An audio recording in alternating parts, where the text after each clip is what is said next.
climb it over the top of the chair. All right, good evening and welcome to our April 2nd business meeting of the MSAD 15 School Board. We have everyone in attendance tonight, so I'll declare a quorum, call the meeting to order, and please join me for the pledge. Yep. I pledge allegiance to the flag of the United States of America and to the republic for which it stands, one nation, under God, indivisible, with liberty and justice for all. Okay, ready? Did you want the No, I'm good. Gotcha. Remember this one. Get ourselves back in here. All right, thanks for coming.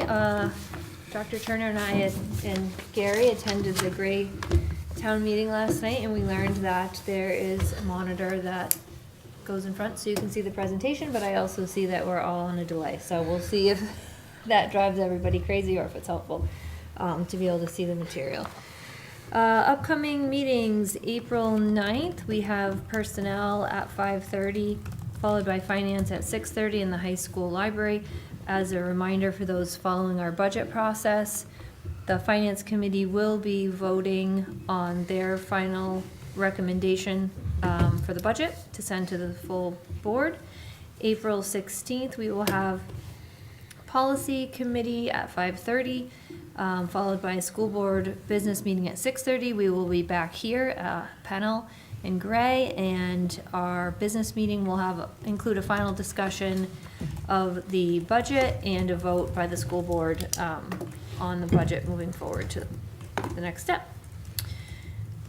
Next up, action relative to additions or adjustments to the agenda. I have none. Anybody care to? All right. Comments from the audience. Anyone like to share? No? Okay. And I would hear a motion to accept as printed the minutes of the March 5th regular business meeting. So moved. Second. Anybody see anything in those? Speed editing? All right. All in favor? Opposed? Abstentions? You're absent? Yes, all right. There's nothing exciting in them that you're rejecting.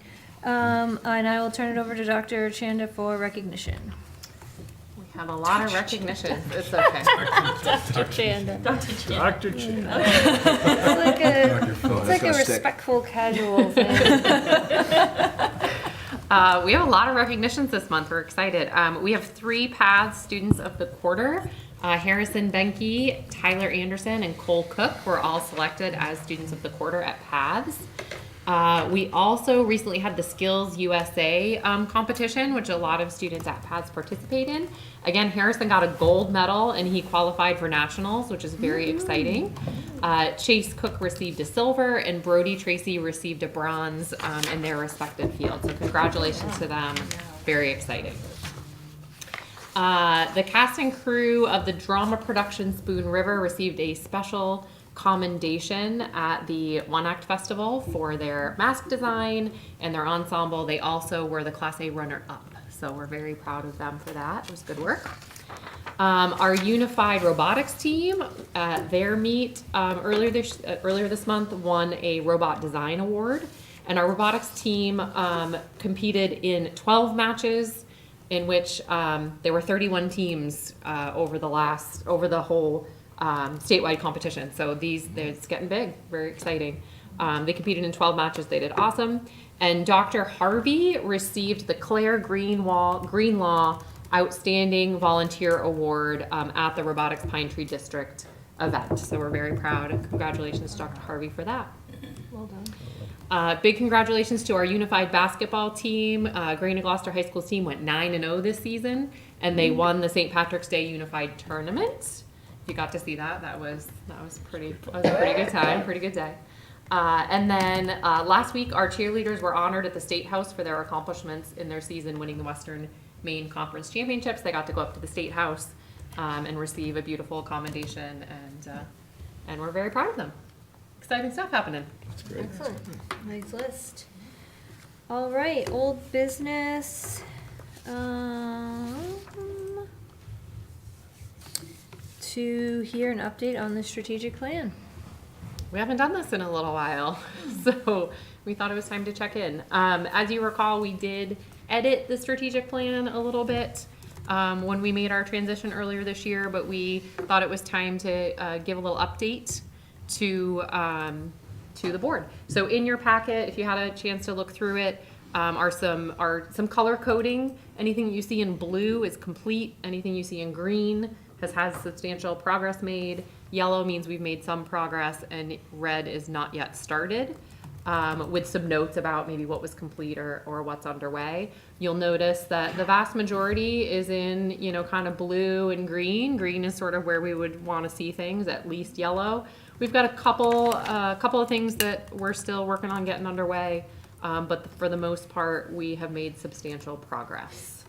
I wasn't going to go through it line by line because you all had it in your materials, and I'm not sure that's the most interesting opportunity if I'm reading it line by line. But we continue to work on those deliverables for 24-25, and we'll bring you a report at the end of the year as well. Before I ask for questions, maybe prompt with something in there you're feeling super excited about, anything in there that's sticky? Oh, well, that's sticky. Great question. I think that, grade 8 to 9 transition, that's always a little tricky. Really doing good substantial work on that. I'm excited by the progress we've made. We've made really great connections between 8th and 9th grade teachers, and the teachers are excited about it, which isn't always the case when you ask them to do that kind of work.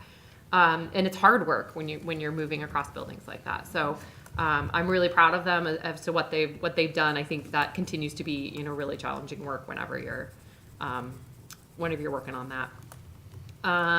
I think the other place where there's still probably some room to grow is around our comprehensive self-study and analysis of our operations departments. David came on board over the summer, but he's still getting his feet under him. So, to give him a little bit of time to get there, it might not have been the same progress if this had been a goal for someone who'd been with the district a long time. But the practice of doing the process, I think, has been really good for him to really get to know our departments and the dynamics that are happening, and I think will really be a great investment for the future. Thanks. Put you on the spot there. Questions in more detail or thoughts around where we're at? Sam?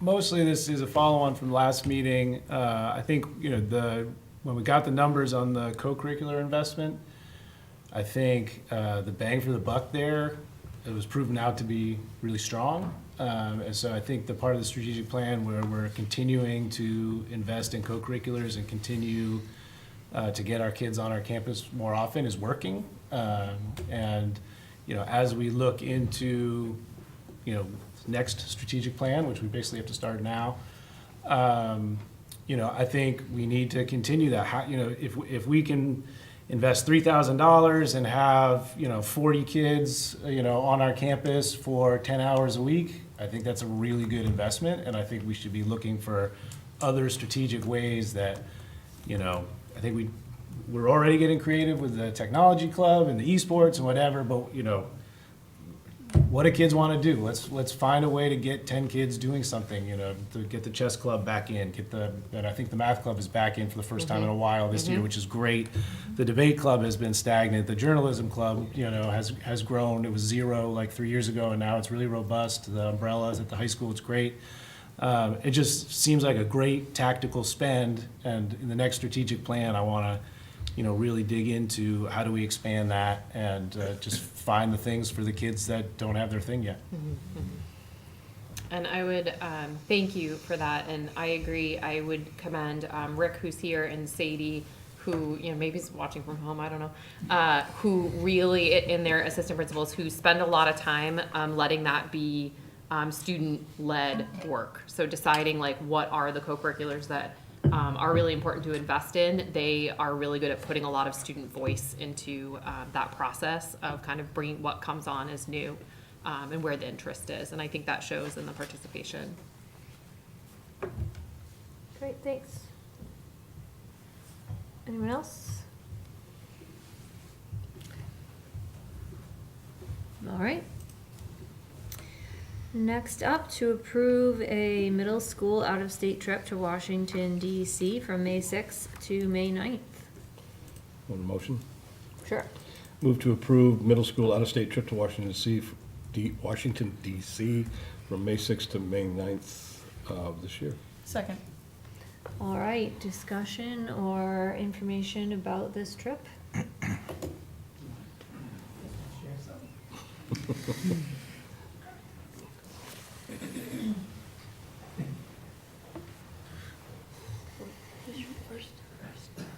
I'm Connor, and we're going on the trip from May 6th to May 9th with Mr. Bergner and Ms. Stetson. And something I'm looking forward to is going to the White House, which I think that's pretty cool, and also exploring Mount Vernon. I'm Emma, and I'm looking forward to also going to Mount Vernon. Great. So can you share some of the logistics of the trip with us? When are you going? Where are you staying? and How are you getting there? We're going from May 6th to May 9th, yeah. We leave at 3:15. Well, we gotta be at the school at 3:15 in the morning. Let's get that one down. Yeah.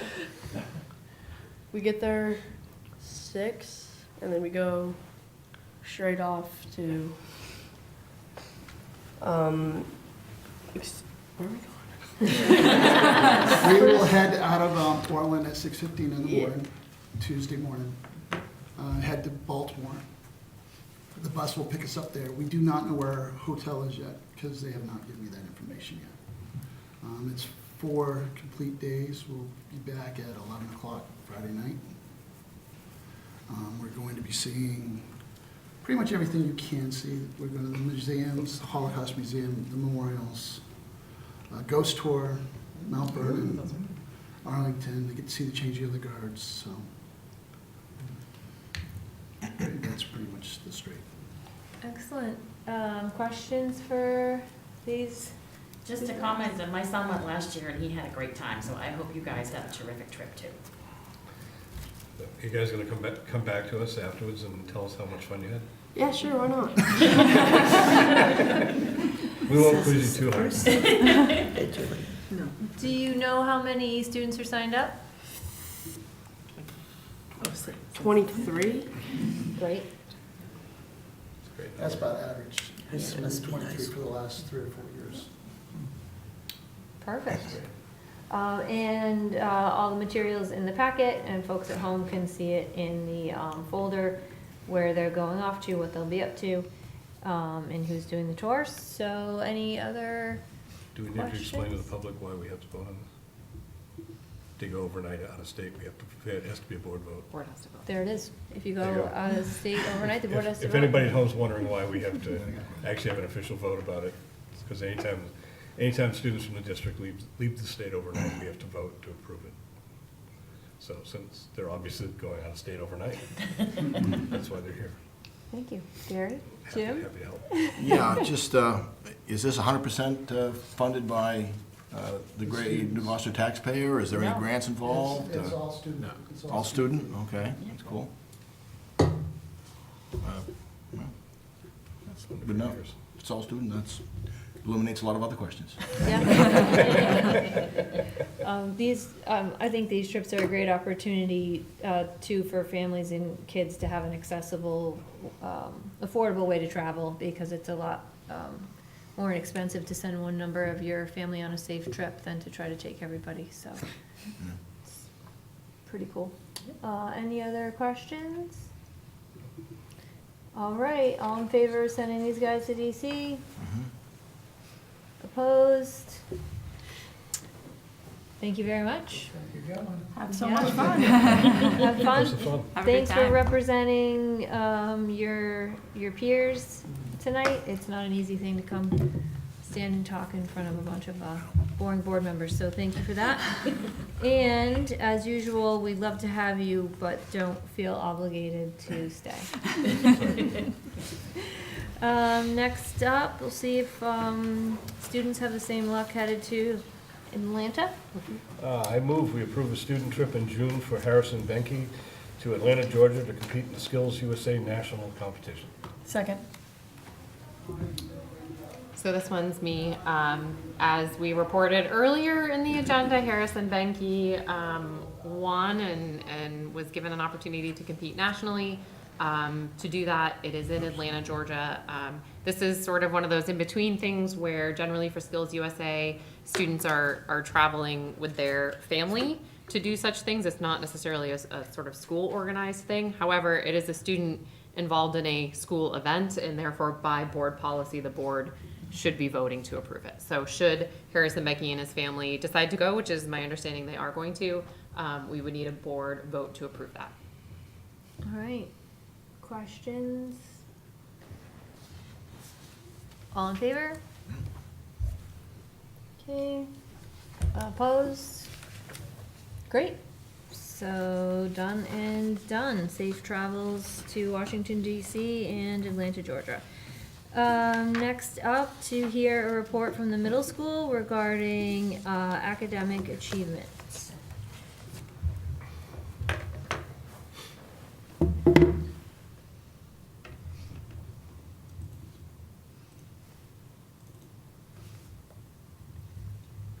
While Rick's getting set up, I'll just maybe tee up for everyone that this is a follow-up from our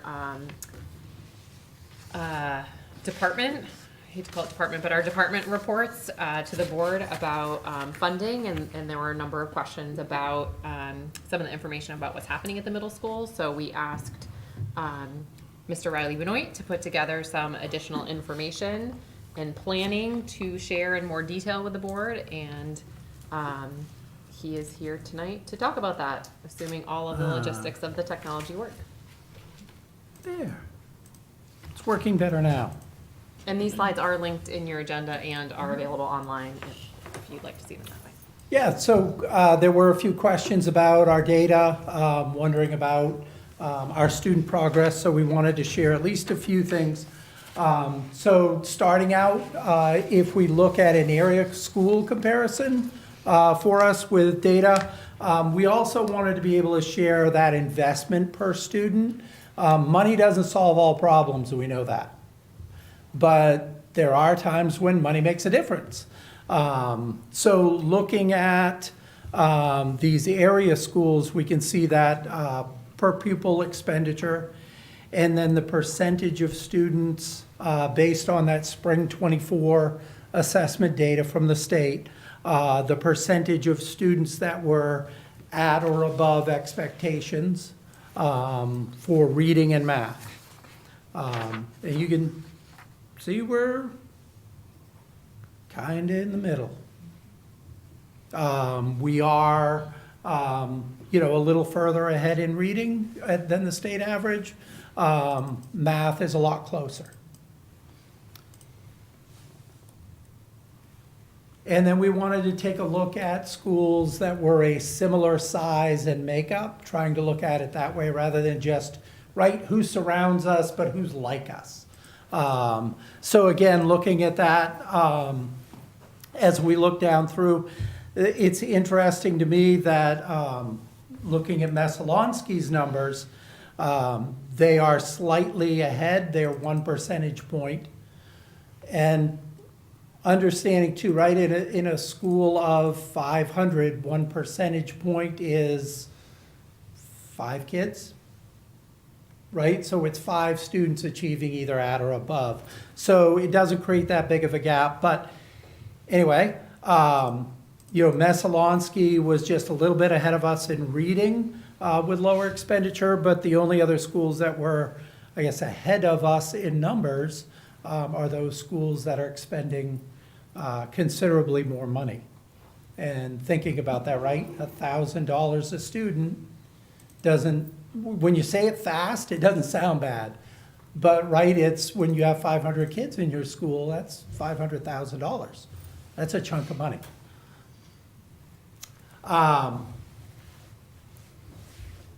This is, did that go right? Sorry, it did. So what we were looking at in this, right, a line graph, so these are different cohort groups that have gone through the middle school or are in the middle school currently. And this is for the NWEA map growth, looking at where those students start and end. For the most part, the longer we have students, the better they achieve. We do move up. It's not gigantic numbers. I'm not going to pretend, we've moved from 50% to 90% or anything like that. But the longer we have students in our schools, so 5th grade through 8th grade, our 8th grade numbers are better than our 5th grade. Could you talk a little more to this? I feel like I'm not really sure what I'm looking at with where we can see just the colors, but it doesn't say. Pretend that I'm not very smart. What does this mean? So I think as an overall look, this just shows that general trend for our school as far as how our students do over time. So what is the orange line? Is that a person? Is that a group of kids? That's a grade level. That is a cohort group, so that would be, I don't remember what each color is, but that might be the class of 2028. And I purposely had him take off the classes because that's the part that's not important. I think maybe just to throw in a little context here, what you're looking at is the NWA map growth data, which means that is our norms referenced data. So what that means is we're looking at the percentage of students that are at or average, above average, or what's called high. So it's what group of students is performing kind of at the national average or higher. So in this case, again, if you're looking at that orange line, for example, you'll see that in the fall of 21, about 76% of our students were performing at or better than the rest of the average of the nation. So then when you're looking at the codes kind of down at the bottom is fall of 21, winter of 2022, spring of 2022, fall of 2022, winter. So you're looking at kids at 3 different data points over a series of years. So you can see the longer lines are kids that are probably in 7th or 8th grade or maybe have moved on to 9th grade, whereas the lines that are a little bit shorter are probably our 5th or 6th grade students who we haven't had quite as long.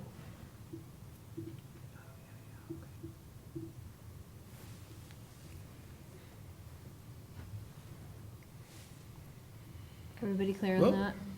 There it is. Yeah, I guess I wish with these colored cohort things that I can understand you yanking the graduation date out of there, but it would be helpful to some extent to have, okay, this is the oldest cohort, this is the youngest cohort, and just sort of have them in some kind of an order that would just kind of help me. We do sort of have that, right? So the orange one ends, right? So that means Yeah. they left the middle school, right? And so the Yeah. little, what is that? Seafoam green there, right? They only have 2 data points because that is very likely to be the fifth grade. Our 5th grade, yeah. So that's kind of how you can. Yeah. Okay. There are a few you could pull out, Yeah. I think it's And that's, I had it that way and that's how I put the data together. But that's just isn't how we have it presented here. So what's the context for us then, using words? How should we interpret this? What should our takeaway be? Well, I think the reason why we're bringing the data forth is so that we can look at those trends over time and see where our students have been comparatively. Because there seemed to be a little concern of a lack of growth on part of our students.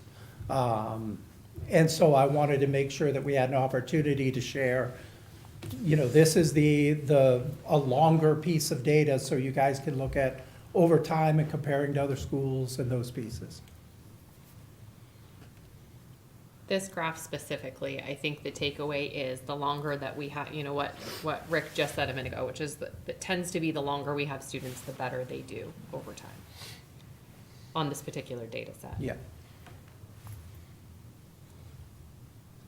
You want to flip to talk about the math, because Yep. that's a little different. Math is a little different. So,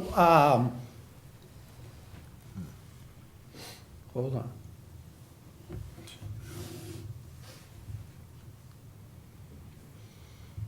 Sorry, I think it's giving me a delay. Now we've got It's it good on right. the screen. One thing that's interesting in looking at the math data, and I think these are spread out a little bit more, so it makes it a little more easy to see, a start point and end point over time. One thing that is really interesting, at least for me, is you can see that across grade levels pretty much, there is a dip in spring 23 and then spring 24. That NWEA test is slightly different than fall and winter, because that's the one that the state is using the criterion reference questions for. So those are much more, not completely, but much more based on the standards, grade level standards, versus traditional NWEA that is more intuitive. Let me Yes? just clarify that Yes, statement just a little bit. sorry. So it's not different questions.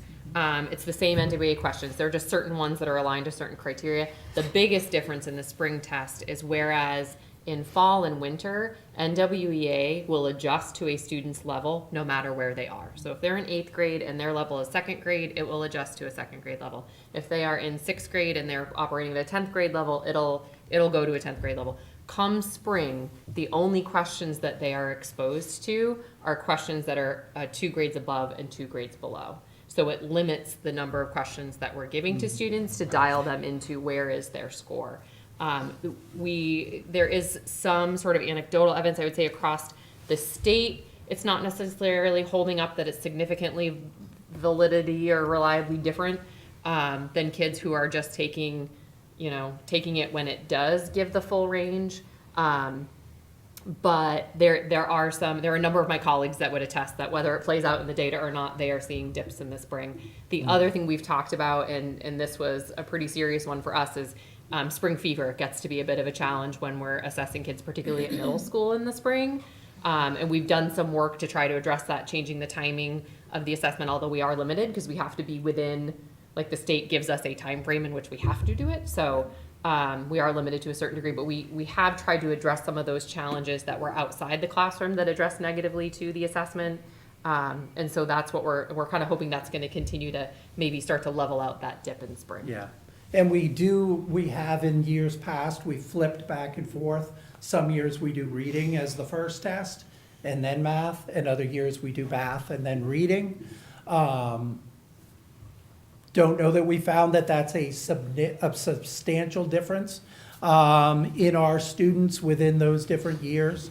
The other thing that we're going to be trying in this spring is actually spreading the tests out a little further. The fall test, we did math and reading within a week. We did one on Tuesday, one on Thursday, which gave the kids a little break, but not a huge break. In the spring, we're actually going to spread them out by a week. We'll do the reading on one Tuesday and the math on the following Tuesday. We also, of course, get science thrown into there for our 5th and 8th graders, which is in essentially the same window. But we will muddle through it.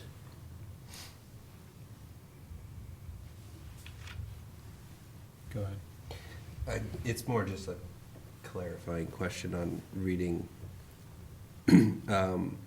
So we're testing 3 times a year, and it would seem like all but one line in the reading graph, every line goes down from fall to winter. Is that, okay. Are you saying all fall to winters, or are you looking at a certain year? Or are you seeing a trend? Pretty much all of them. Pretty much Yeah. all of them, Yeah. other than one. Good eye. So then we're trying to get back up for the second half of the year. And that's not that I'm making excuses for the data, because I don't intend to do that, but it is a motivator to get that winter number up, so that we hope then the spring number could really be up. There has been some question, having that winter dip is a trend within Maine. There are some theories thrown around as to why that is. One theory, the one that I think makes the most sense, is, again, this is norms reference data, so we're comparing how students are doing compared to everyone else across the country. When you have your fall testing window, it's usually within a certain number of weeks of when you start school, but then the winter testing window is a specific month. So depending on what part of the country you're in, many parts of the country start school a full month before we do. So what we are potentially testing are our kids against kids who have had an additional month of instruction. And then you get to the end of the year, and again, it's within a certain number of time of the end of the year. So the winter one is the one that is set at a certain month, and we suspect that what we're talking about is kids who have different levels of exposure to instruction. Again, I don't go into classrooms and say, oh, don't worry, that's why. Addressing those winter numbers is really important, but it is a trend in the state, and I've even heard at some of my New England conferences that we do see that winter number dipping in a way that isn't totally explained by instruction. So it's kind of a continuing question mark. Sam? I hear that, and I think, just from my experience on the board in general, when you're working against the country and the norms, there's a lot of error bars in there for me. And, what I tend to be focused on is, how our kids are doing against themselves, right? We want to see improvement over time. And, I think what triggered this discussion was the middle school presentation, where the goal was 80% of our students would achieve projected annual growth in math and reading, and we got 61 and 62%, right? So how do the numbers we're seeing today address that concern? I think that's an excellent segue to the next part of the presentation. Okay, great. Because I think, it's a little bit apples and oranges with those two things. Yeah. It is, but one of the questions that came up Right. at the meeting was, okay, but how does this look like on the aggregate? So Yeah. that's where Yeah. we started. No, I appreciate those numbers. I'm just, Yep. All right. Others? No?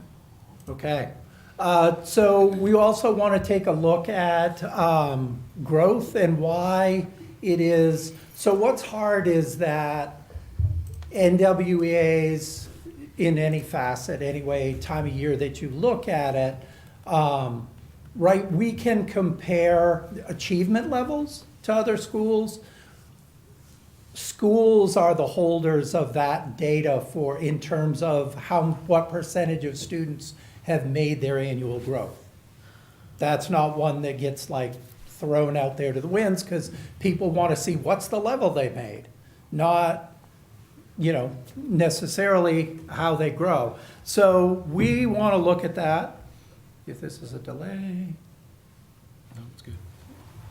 Oh, it popped up there, not on mine. Okay. So if we look at, so these are some sample reports of, the idea of a student. So when we look at students and their growth levels, you can see, for this student, they have low average growth, 38th percentile, for their mathematics. And the dotted line below is that national average achievement. If both of those lines continue, at some point they will intersect, and the normed number will exceed that student number if that growth stays on its same trajectory. That's what we don't want. And that's why we talk a lot at the middle school about individual student growth, and why, Sam, those numbers bother us too. And that's what we want to keep looking at is we need a higher percentage of our kids to be making that annual growth, no matter where they are. And again, this one, you can see with the reading achievement for this student, they had a high average growth, right? So they're at the 76th percentile, so they're moving away from that national average. And again, that's why we want our kids to be higher than that 50th percentile so that we're pushing them higher. And that's why we're investing the time that we do. And again, here's a student, so that previous student example was somebody that was right above. So that student would be projected as meeting or exceeding expectations. Whereas a student with this profile, right, is below expectations. But again, you can see in the mathematics, they had high growth percentage. So over time, and that may not be this year, it may not be while they're still a middle schooler. But that student is on a trajectory to exceed that national norm. So we're pushing our kids to get to that point where they're going to be above those expectations. Does that make sense? And I think that that's the lion's share of that work that we do. And the reason why we want to look at our growth numbers is so we can say, whoa, those percentages are not good. We don't like those.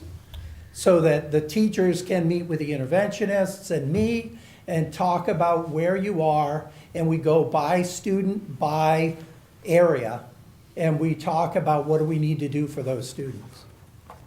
Yeah. Question, are you able to talk to us about, so I understand how it works on the achievement versus the growth, and then we have the chart that we can peer at. Are you able to look at, say, okay, personally, I might not be as worried about a child who has high achievement and maybe their growth is starting to slow down because they're running out of, they're running out of room possibly. Mm-hmm. Are you able to look at the data for, okay, our students who have lower achievement and see in a subset, are they experiencing higher growth? Like Yes. the group we're most worried about, can we see what is their growth? Yeah, we used to have to do that manually, but now NWE actually, they give you a quadrant chart, which on one axis is growth and the other axis is achievement. And it plots all of your students on there for you. So you can actually look at and tell, does Rick Riley Benoit, is his math class, does he most often have his high achieving students making growth and his low achievement students not making growth, or vice versa? So we can look at those areas and say, is this something, do I need to, as a math teacher, do I need to step up my game for my high kids to make sure that they're making their growth? I think the difference, one other difference is, because you mentioned students that are really high achieving and not worrying so much, there isn't as much of, right, it isn't as far to the ceiling for those kids. But their growth goals, their projected growth goals are smaller too. So a student that is way high achieving might be expected to only grow 2 points over the course of a year, whereas a student who has low achievement might have 11 points worth of growth that they're expected to make. Okay, that makes sense, thank you. Yeah, I think it's important to point out that growth, we use it as a growth goal. It is what we're trying to have as expectations for teachers and aspirations for students. But that number is set by NWA, and essentially what it's saying to us is a student of this age with a score of this at this time frame, generally speaking, grows by this much by the end of the year. So it's based on what everyone across the country in that age level, at that score level, generally speaking, how much they grow. So it's not like we're sitting with each student being like, this is your score, and now we're gonna set what's a good growth goal for you. It's NWA saying, if you're gonna, if you're gonna grow like most other kids, this is about the score increase that you would see. So we wanna see kids, the highest growth possible at all times. It is probably more and less important depending, back to that quadrant chart, when we're prioritizing students that need extra support, we're looking at that low achievement. It's the lower left, that's why. Yes. It's, the low growth, low achievement, followed by the low achievement, high growth, followed by our high achievement, low growth, followed by our high achievement, high growth. And we're able to look at that a lot of different ways. So we're able to look at it from the what students need to be prioritized and supported extra. We're also able to look at it from the grade level perspective to say what grades are seeing real growth and kind of take some inferences from that. We're able to see it at the teacher level and be able to say like, hey, this teacher's showing huge growth in their low achieving students. What are you doing? And get them in with their peers to talk about some of those skills. So that's kind of some of the work that, and I'm stealing a little bit of Rick's thunder because his last slide is about what we're doing to address this growth, but that's kind of one of the examples where we use that data to inform and we're trying to, kind of move things forward. Fran? On the line here, it says not on track on the SAT. Just what does that mean? And of course, not on track for the college readiness and all that. So what happens? I mean, do they take the SAT or not? If they're not on track for it? Or if they're on track for it, how's their score? Yeah, that's a good question, and that's quite honestly, that's something that we don't, at the middle school, we don't really look at a lot because we're looking at that growth. So, but I don't know if Dr. Turner Yeah, why can- don't I jump in on this one? So this is an individual student report. I understand. And essentially what it is giving kids guidance around, where are they compared to everyone else in the country? Where are they based on ACT expectations, and where are you on SAT expectations? And when we say expectations, we mean expectations to go in and get a score that is generally going to get you into college. And actually, if you get real deep into NWEA, it'll tell you, based on your testing so far, we would predict you'd get an SAT score of this. These are the types of colleges that take an SAT score at that level. If you really want to get into the depths of it, it does offer that. But essentially, it is not something we use a ton in our school because SAT and ACT are not compulsory for our high school students. We make both of those assessments available to our students should they need them, but the vast majority of colleges and more every day do not require SAT scores as part of the college admissions process. So it's not something we prioritize for our students anymore. For those students who are interested in tracks or colleges that do require that SAT or that ACT, we are then talking to them about, this as a data point among others of how they might be able to be prepared to do better on that assessment. But that assessment is really being phased out by colleges. So, sorry. So this sample student report is the same report you'd see for a middle schooler or a high schooler through NWA. So actually, or elementary. So actually, for the group we're discussing tonight, neither one of those data points have any application anyway, because these kids aren't going to be taking SATs anytime. Right. Correct. Yeah. I mean, it's like Yeah, none of your students would show up on those two bullets anyway. But I was just curious to see, so if this is the same report, that's why that line exists. right, Because then yeah, if you're a junior in high school and you're looking at your report, you want to know, yep, you don't want to see that line true. unfilled. Okay, thank you.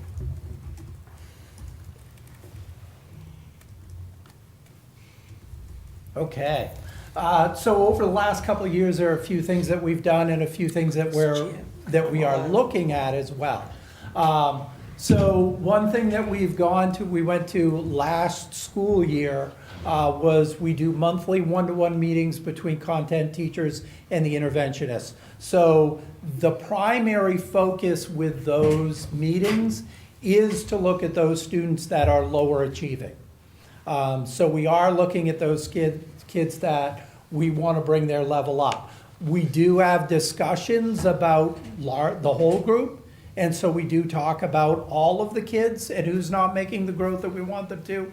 But a lot of that focus is on who's meeting that achievement level, what do we need to do to help get them there. In some cases, that's work with the individual classroom teacher. In some cases, that's with our interventionist, so Mrs. Haber or Mrs. Brooks. In some cases, again, that can be done with the classroom teacher in small groups.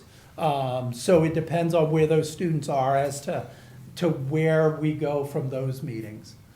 Again, 2 years ago, we started utilizing IXL for as much as it's liked and disliked.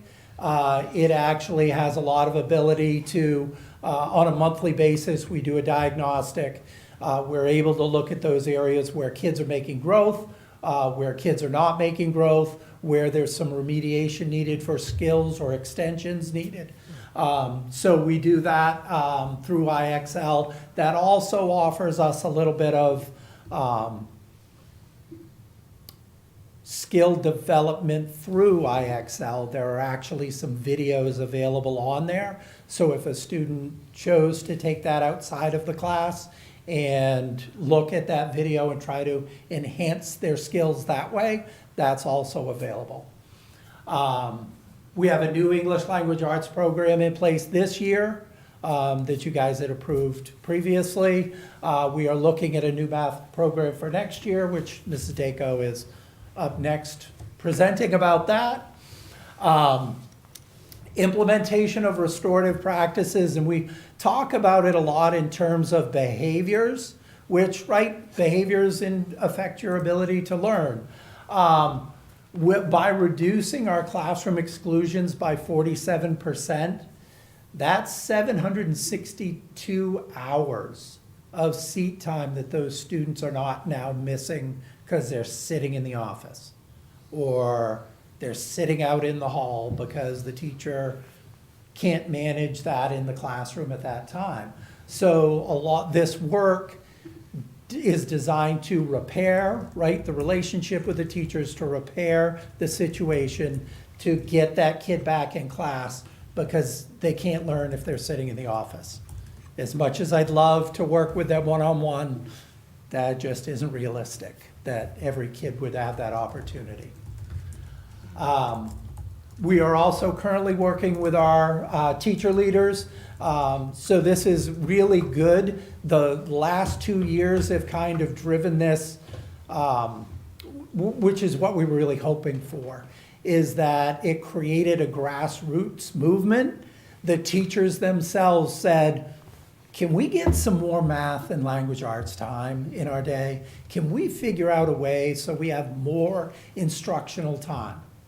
And so that's a piece of the process that we're now looking at with our teacher leaders, is how do we finagle our schedule so that we can get more time for those two content areas? Because, right, that's the core of our learning. So, and I'm an old social studies teacher, so social studies is very important to me.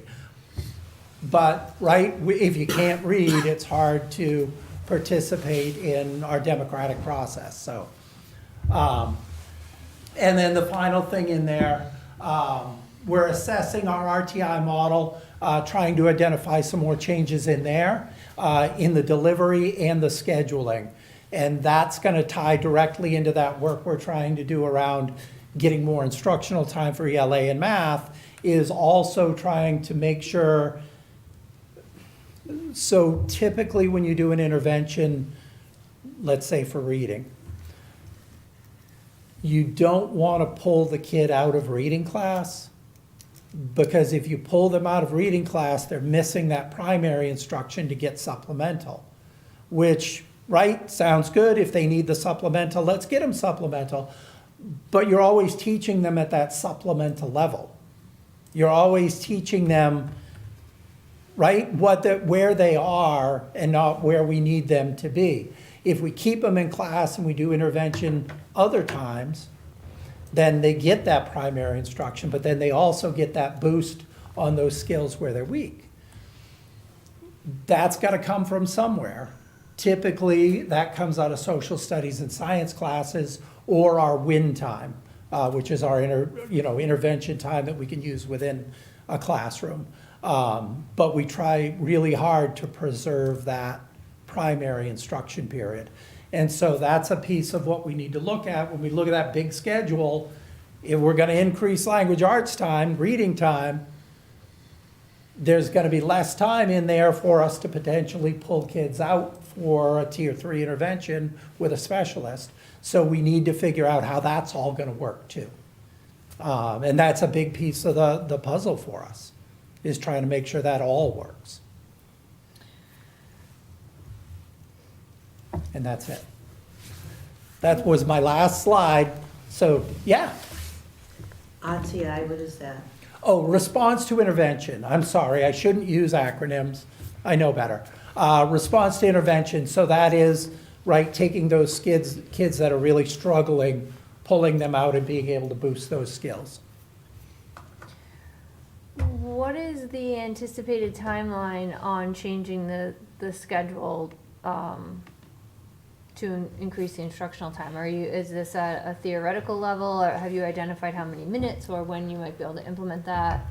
We Where in that have process? in the ballpark of 4 models right now, different potential schedules that we're looking at, considering. Love to put at least some degree of change in place for next school year. And we feel pretty confident that we're able to do that. There are, I think there are bigger ideas that are going to take maybe a little bit longer to make sure that we have all of the processes in place to make sure that that's going to work well too. And just an example, right? One consideration we looked at is, well, what if we go to block scheduling like the high school? What if we go to 75, 80-minute blocks? They're 11. They're right, our kids are a little squirrelier than a high school kid, which is awesome because that's why we do what we do. That's why we're middle school administrators, teachers, because we like that in our kids. But the idea of going into a block, if you're going to do that, you need to change the way you've been doing instruction for a long time. If you're used to doing a 45-minute lesson and now it's 80, you can't stand there and lecture the kids for 80 minutes. It's not going to work with middle schoolers. So there are some pieces that we really need to delve into if we're going to make that big of a change, that we need to make sure that the staff is prepared, that we've done our PD work with them to make sure that they're at the same level. So I guess that's kind of a some yes, some no. Some changes in the Yes, coming school year. some but it's changes in not- the It school won't be year, a finished yeah. project. We will continue to work Yes. on looking at that over the next couple of years. Other questions? Oh, sorry, Fran. That's okay. So, having experience with kids, I'm kind of older. I recognize that some kids, if they're born during the summer and they start school, they're kind of too young to start, at a certain level. That has been the case in the past. But these same kids, on the second half, contrary to what you were saying, they grew and excelled, in that second half, every single year. So I think that should be something that's put into this equation as well, as looking at how kids are responding with these different graphs going up and down each season. I don't know if people think about that anymore. And it's not to tell you what to do, I'm just saying. No, To past no, it's- yeah, experiences. yeah. To past experiences, this is what I've recognized. But now back to your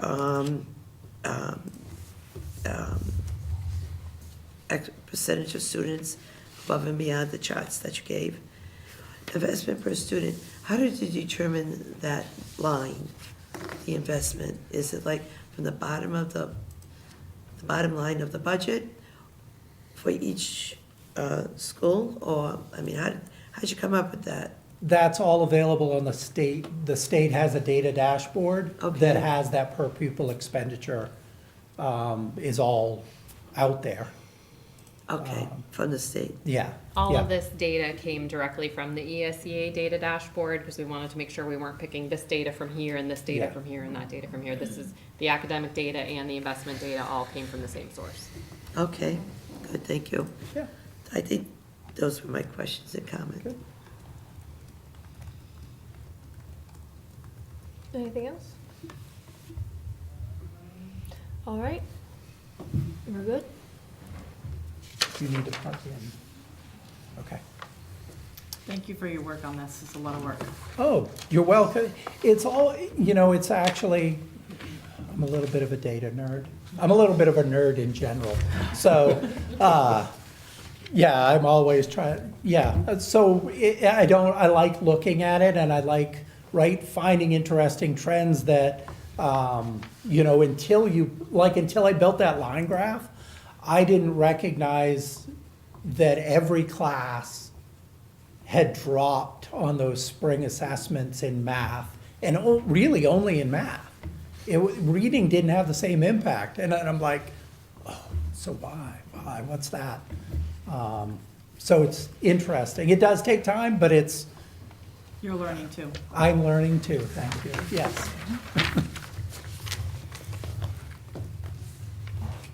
All right, now we'll move on, thank you, to considering an expenditure on the middle school math program materials.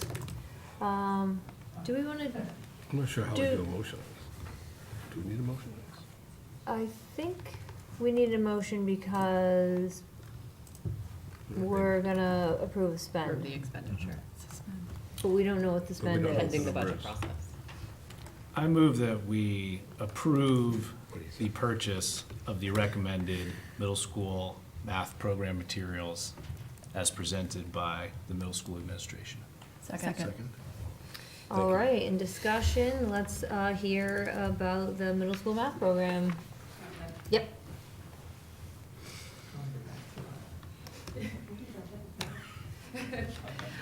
So this has been a bit of a process for us. As you can see on the document you have, we first found out in 2022 that the math program we were using was being discontinued. That meant we could still get the consumables, we could still access online, but they weren't going to be updating everything. So we knew after a certain point, we needed to go with a new program that was being updated. So we spent 2 years piloting. Our teachers piloted 3 different programs.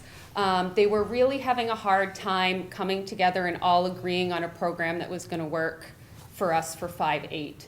So that was when last fall, Rick had the math department read the Math Pact, which really helped them come together with common language, whole school agreements around what math instruction looked like. During the time they were doing the book group, they found the Into Math program, which also aligns with our ELA program. We got some samples. They did some small pocket piloting in the fall and through the winter, and lo and behold, everyone agreed that this met what we wanted in a math program. It was a good combination of both conceptual math as well as procedural math, which was really important to them, that our students really understand the why behind the math as well as the process with the math. So we're proposing to go with a 5-year contract for Into Math. That includes new consumables every year. It includes Algebra 1 for advanced 8th graders who are taking the high school level math in 8th grade. That's great. All right, and, sorry, I was gonna say, if we hear from curriculum? Yep. So this was our whole meeting. I don't want to go too far ahead, but we did spend a lot of time. They really went over. I really felt like they did their due diligence. They vetted many programs. The one thing that I really liked, and it's timing too, we just heard about NUIA. This is part of a branch of NUIA, the creator of this Into Math also has an operating branch with NUIA, so I see a tie there that could be helpful as well. So it seemed like a good program. They brought in some of the books and stuff that we could see, and Great. Anyone else want to chime in or have questions about it? Oh, sorry, Misty. Is this online, or do you get like a physical book? Both. Both, Both, okay. yeah, and it's a consumable book that the kids can write in, the problems are right in it, so they'll get a new book every year. The algebra books are not consumable, those are more the traditional textbook, but all grade levels have the online access as well. Oh, great. Yeah, and the online teacher edition comes with a lot of differentiated materials too. That was another part that the teachers really liked, so if they have the students, to go along with what Rick mentioned, that are achieving below, there are resources in there to help catch them up. Jim? I just want to make it clear to anybody that might be watching that this is a 5-year expenditure. This expenditure is for 5 years of material, and it works out to under, I think it was like $37 per student for materials, for through that 5-year period, which is, the cost of school books are pretty expensive in that. So you can't even buy a school book for that these days. And I looked at the 5th grade material, spent for quite a bit of time looking at it, and it was certainly appropriate in my mind as far as the material that they were being presented and so forth, and so I thought it was fine. Great, thank you. We did talk about it in the budget process, but I just want to make sure that it's clear here. The $92,651.20 for the materials and the online licenses for 5 years.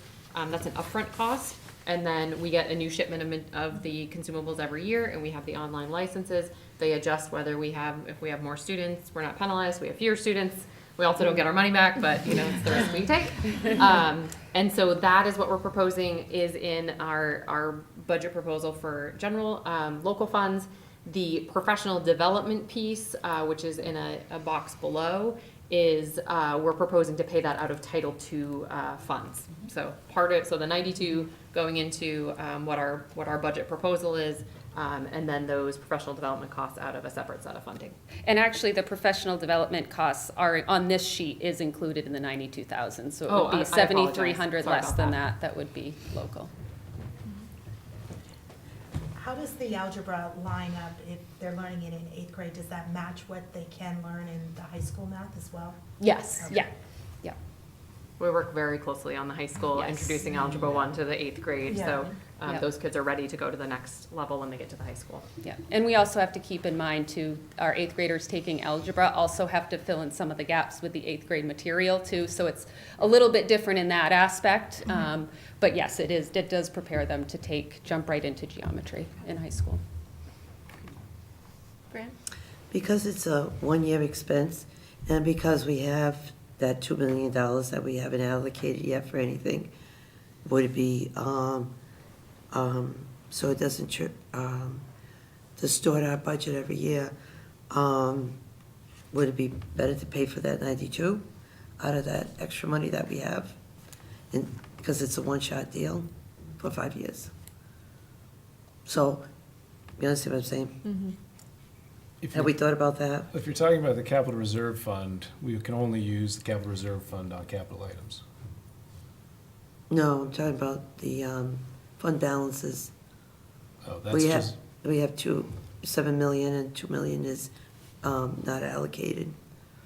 It would still the item would still fall into our budget because that's revenue. So if we chose to use revenue. Right, it take 2 doesn't out of change- it. It doesn't change the budget, the expense. So we still have to approve putting it in the budget. I understand, but then we would pay for it not through taxes for this coming year, but instead from that, some of the money from that account, transfer that into the general fund. So I think that would be a different conversation from the motion that we have. I understand what you're saying. Yeah, But I okay. think we'll be part of a bigger conversation when Finance Committee looks at recommendations for that fund balance piece. Motion on the table is, do we want to Right, approve this expenditure? this program, yeah. Yeah, the program, yeah. Just Teresa? if we don't, we won't have any math for these kids. Correct. So Correct. we have to. Yeah. Just want to make that Yes. clear to the people at home that, because it's gone, we have to make a math purchase. Yes, right. We need math. Yes, We we do. do. Clear. As evidenced by. Yes. Right. I'm not sure I was referring to having that appropriate. Anybody else? All right, and so let's go ahead and vote. All in favor? Okay, any opposed? Perfect. Looks like we have some math. Thank you. Thank you. All right, next up, as with our young visitors, please feel free to get home to your family and don't, we're not offended, we're not watching you. To hear an update about the transition of special services for 3 to 4 year olds. So I shared in the packet a very lengthy and detailed document. I don't really plan to go over it in great detail. I'm gonna trust that folks have read to the degree that they are interested. But the highlights would be that within the next couple of years, we are going to be responsible for identifying, evaluating, and providing services for children 3 years old and older who might need special services or special education. That is new. Up until recently, we were in charge of just school-age children, and there was a separate agency called Child Development Services, or CDS, that was responsible for children under 5. So that is, there has been legislation put in place that says as of July 1st, 2028, we as a school district will be responsible for any 3 or 4 year old who lives in Gray or New Gloucester and providing all of those evaluation services, et cetera. There is a state process where they've been trying to kind of get people to come on early because we know this transition is going to be challenging and they would like to, you know, learn from the bumps in the road early. So there's a small group of folks who did take it on in cohort 1. They are looking for cohort 2 applicants in the coming year. You can see they're using a process for allocating funds to support folks who want to come into the cohort. I've shared that formula with you here as well as an estimate. We are looking at coming on board in cohort 2 partially. We had kind of shared that jumping in for 3 and 4 year olds all in one set felt very overwhelming, and we didn't feel that we were ready. In talking with the Maine Department of Education, you know, again, they're very invested in having schools start to take these pieces on. And so they were willing to be flexible. And so they kind of met us halfway and agreed to let us come into the cohort if we would take on, and taking on just 4 year olds. So 3 year olds will continue to be the responsibility of Child Development Services. We will take on 4 year olds. Where we feel we have an opportunity there is we have had staff for a number of years. Child Development Services, part of the reason for this transition is they have had a difficulty meeting their mission. They haven't had enough staff. So we came into an agreement with them a number of years ago that we would hire the staff, and so they would reimburse us. They have slowed down their reimbursement model to us, and we're in a place where 90 out of the 120 to 140 kids who come into pre-K or who come into our kindergarten are coming to us in pre-K. So that's already a big chunk of them. And what we're doing with our current staff right now is, we'll send a referral to Child Development Services. Child Development Service will say, have your teacher please do an evaluation. Our teacher does the evaluation, sends it back to Child Development. They develop the IEP. Our teachers, therapeutic specialists, are providing the care. So we're already doing a significant amount of it for our 4 year olds. But CDS has kind of backed down in what they are supporting. And so we were kind of sitting in a place where either we were going to have to do a local budget ask for these, pre-K special education teachers that really should have been funded otherwise, or look at, doing something different, either coming on board with the cohort so that we're getting the funds directly, or, potentially saying, never mind, CDS, you take it back yourself. Then we're potentially, right now we have a fantastic pre-K special education teacher. There are 9 districts within 20-minute driving distance that would do a lot to take her from us. So I'm very interested in doing whatever we can to keep the staff that we have. As this transition moves to public schools, we anticipate, or it's going to be a shortage of staff. So keeping the ones we have are extremely important to us. So we felt it was important, with DOE, Department of Education, being willing to work with us on that. And I provided in the letter, they provided us an approximate allocation of what we would be getting based on our data right now. That is unlike ED 279. So while this is based on an ED 279 figure, it is not part of ED 279. It is separate. Unlike ED 279 is the dynamic number. So when we say that calculation we talk about, that calculation is done every quarter. So if we have an influx of 50 students, our allocation will go up by 50 students in the next quarter. If we have 25 fewer students, our allocation will go down by 25 students. So it is dynamic and responsive each quarter to the number of students we're serving. So that's what we're looking at. In addition to that, what is not in the letter, we are continuing to partner with the Greater Sebago Education Alliance. I have been on a subcommittee looking at this challenge and trying to figure out what are the ways that we can work together to solve some of these big challenges, like what makes sense to do locally versus what makes sense to try to get together and do regionally. I think we're really starting to get some leverage on that work. Some of the things we're talking about trying to do regionally is there's an opportunity to do billing through main care. That's something that takes a lot of time and effort, and we do some billing with main care, but it's challenging. If we could centralize or regionalize, some of that billing, that might be really helpful, particularly to districts that are like ours that are a little smaller. So we'll continue that conversation. We'll continue the conversation of what bringing on the 3-year-olds look like, but we are teeing up for the fall. For the most part, the average person will not notice a change. The same staff will be at our schools. They'll be working in our schools just like they always have. What will change is where the money's coming from. It'll come directly from the Department of Education instead of through Child Development Services. And then we will be responsible for 4-year-olds who are not in our pre-K program. So we will be working out whatever we might need to do to either provide services or provide evaluation to students who aren't physically at our facility. We are working on that right now.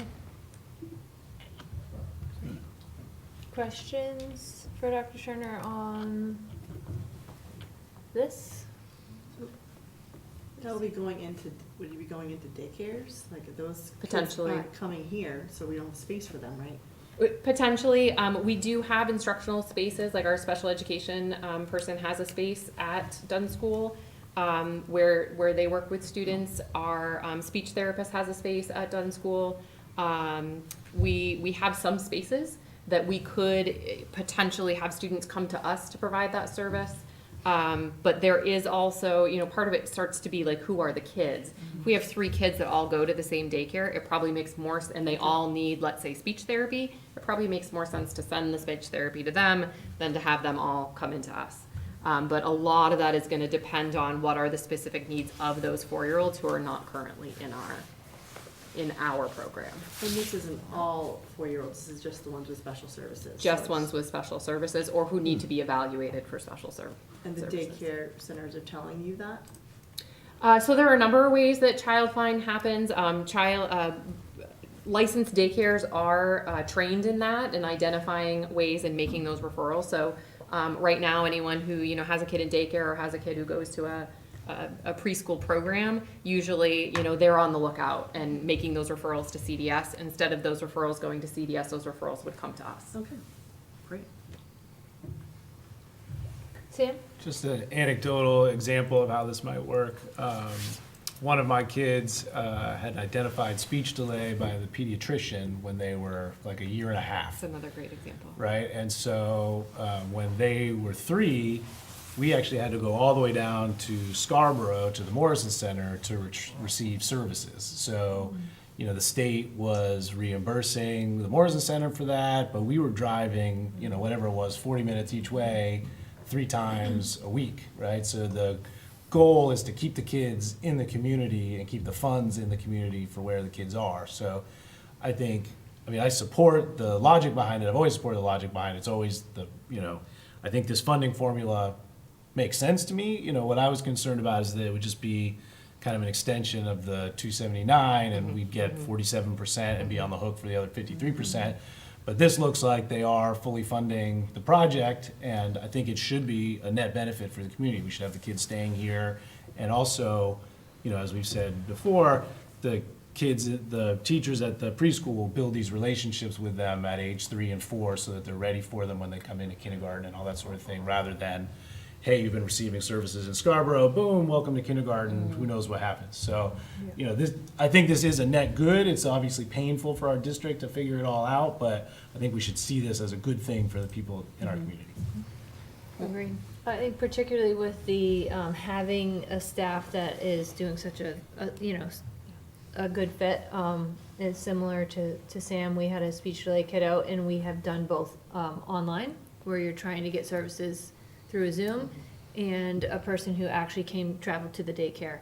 And wouldn't you know it, the greatest, improvement happened with the person who came to the daycare, not online. So love to hang on to staff. You know, and we're saving families that cost too. No, Yeah. that's what I'm saying. And yeah, time and money. Yeah. It's a huge benefit to the community. Great. I have a Great. question. But this then event, first of all, it begins, special education services for children from birth to age 5. Is this eventually going to grow to identifying kids with disabilities at birth? Eventually, is that how the program is going to expand? So that program is already in place. So right now, IDEA already requires that children from birth on are referred, identified, and provided services if appropriate. In Maine, Child Development Services have been responsible for that birth up until they turn 5, and then, or up until they enroll in school. And then the local school district was responsible for them once they were in school. The legislation that Maine put forward, as of right now, as of July 1st, 2028, schools will be responsible for them from 3 years old up. And CDS will maintain responsibility for birth to 3. There's a little bit of a split on, it's not a totally genuine 3. Once they turn 2.7, there's some responsibility where you start doing some transition. So really we'll be come July 1st, once they're 2.7, we'll be working with CDS to start talking about the transition. So there's that piece. But putting that aside, the intention of the legislation as written right now is SAUs or school districts will be responsible for 3 and up, and CDS will maintain their responsibility for birth to 3. Will that change in the long term? Potentially, and as we think about our 10, 20, and 30-year planning of this school district, we should be thinking about that we potentially will be responsible for children from birth up. That is how the model in most other states works.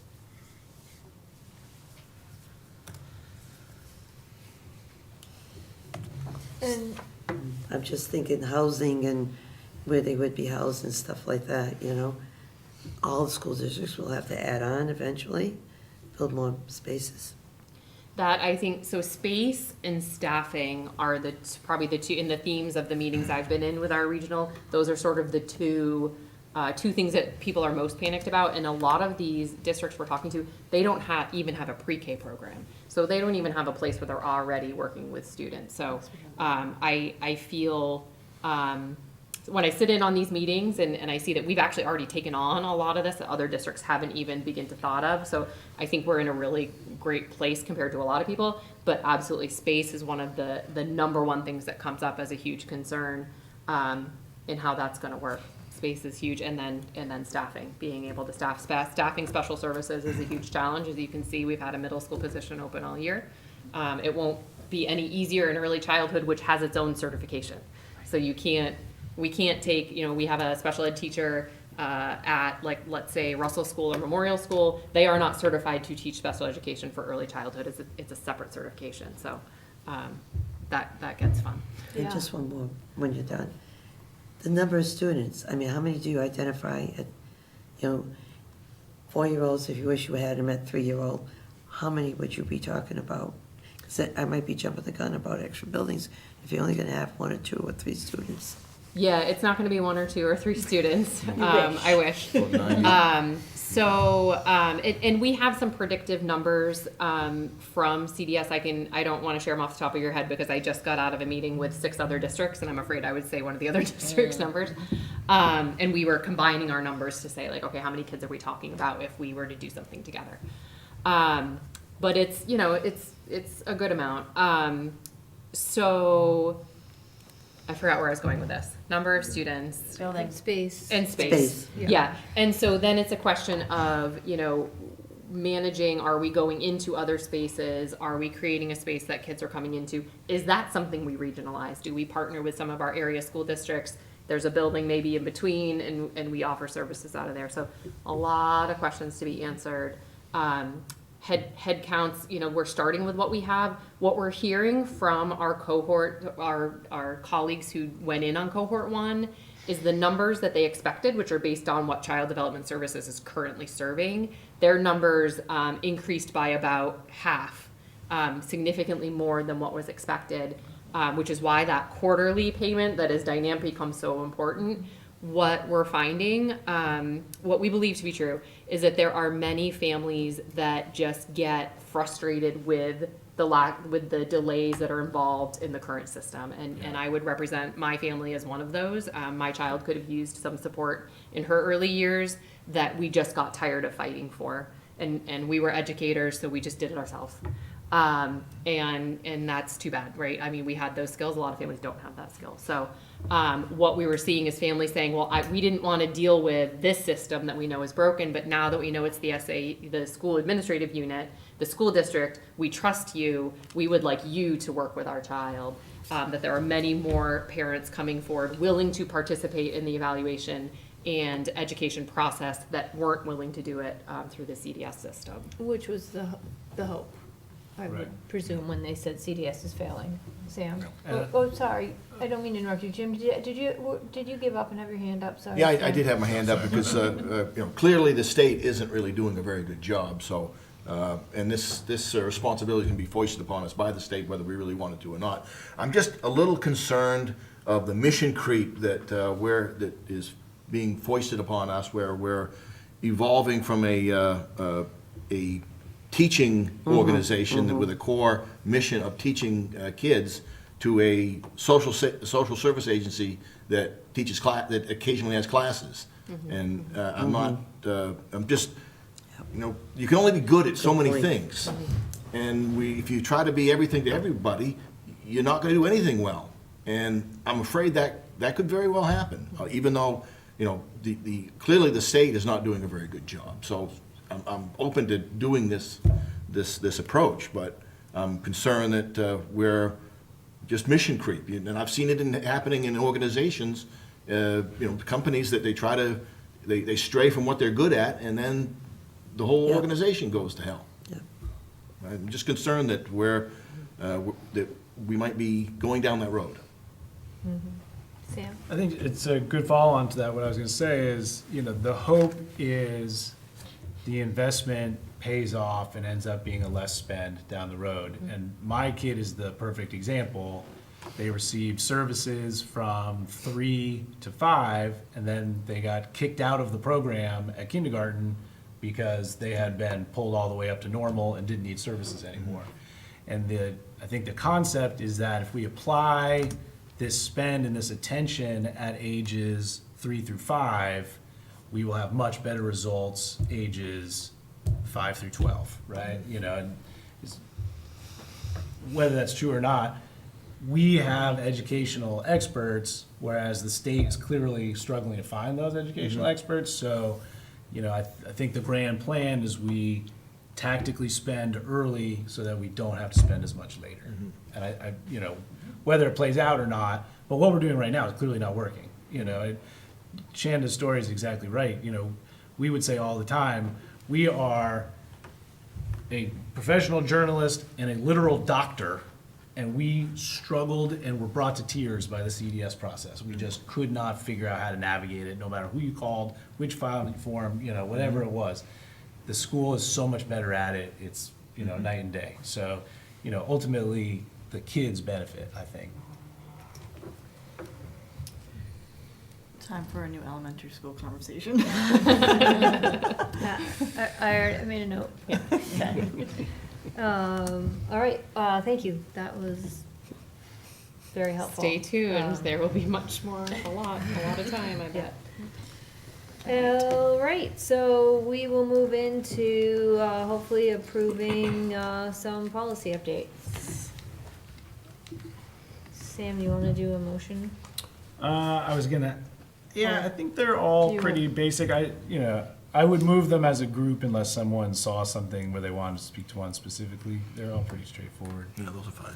All give right, permission. so I move we approve policies FFA, BIA, and IJ, and DB as presented. I second it. All right, discussion on those, or before opening it up, Sam, any highlights you want to hit us Yeah, with? I mean, they're all pretty straightforward. The memorials policy is just something that we reviewed based on, we've had a couple of, unfortunately, tragedies in our district, and we wanted to make sure that everybody understood the way that we would, kind of respond to them as a school community. The administration asked for a couple of changes. Policy committee thought they all made sense. The one that, probably got the most conversation in committee was the new board member orientation.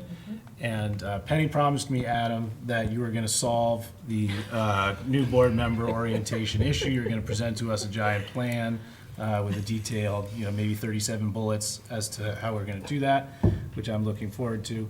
But the list in the BIA new board member orientation we thought was a good start for how we would attack that. And then the student computer device internet use, mostly terminology changes just to make sure that it's brought up to speed with the way that we use Google Workspace and that kind of thing. We got a good presentation from Director Gelasso. All right, that said, questions, concerns, comments about any or all?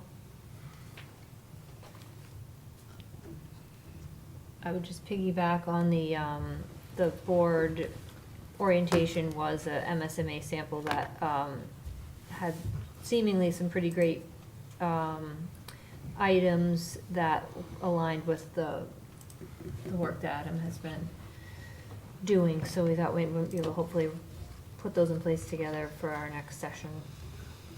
Are we a legislative session? Not really, our next year.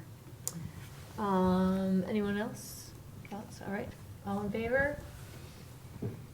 Great, any opposed?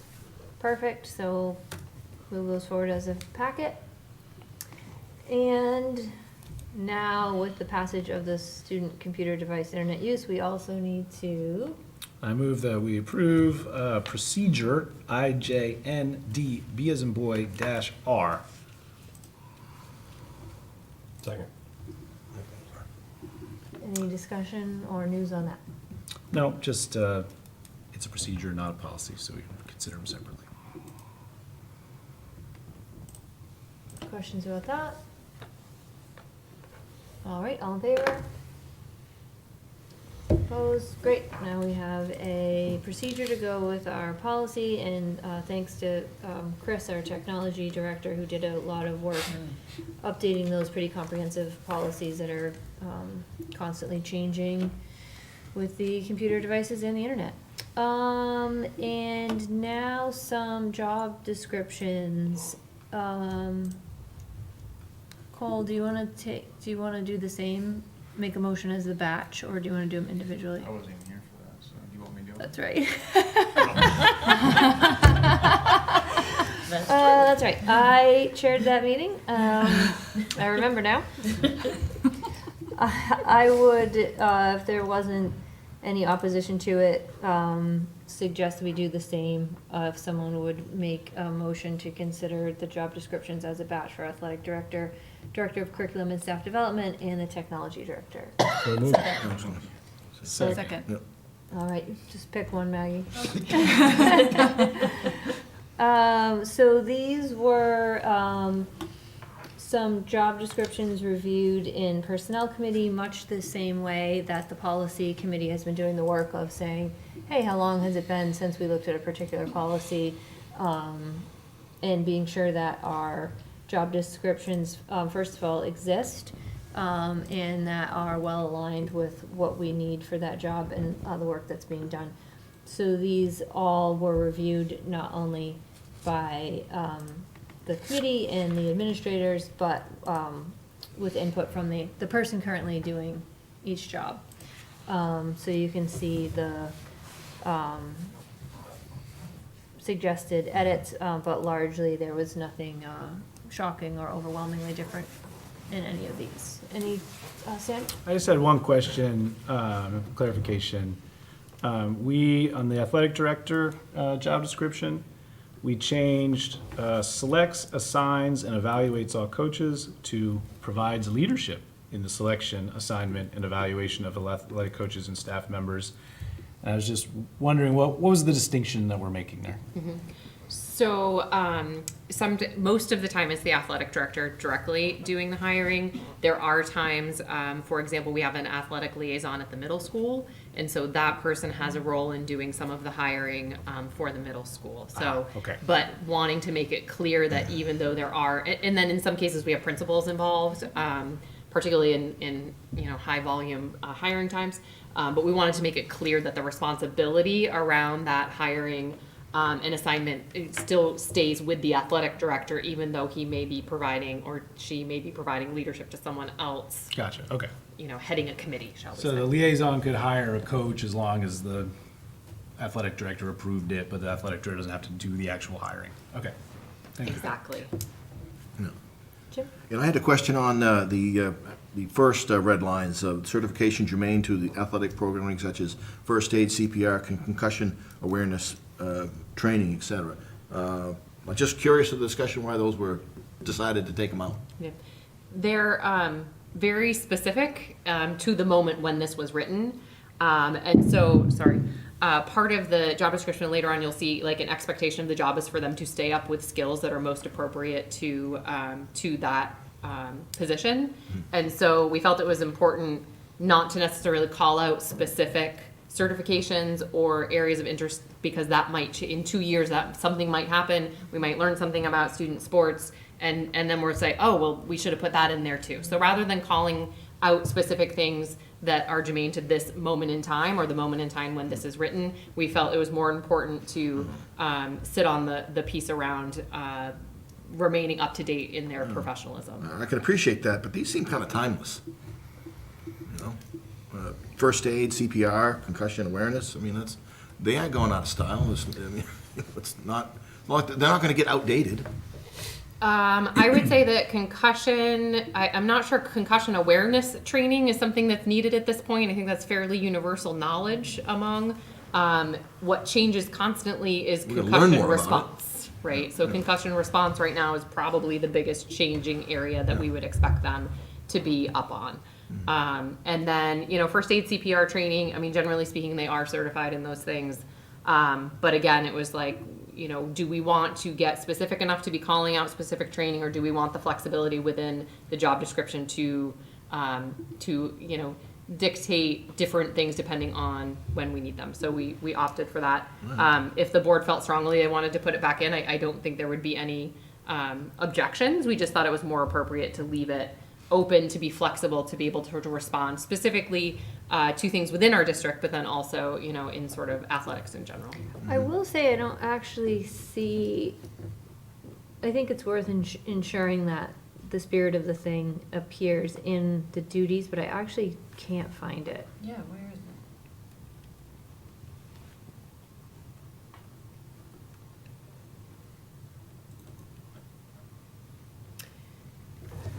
So, great question. So a lot of it is embedded in number 14, which is well versed in the policies, practices, and recommendations of the Maine Principals Association, the National Interscholastic Athletic, a lot of A's.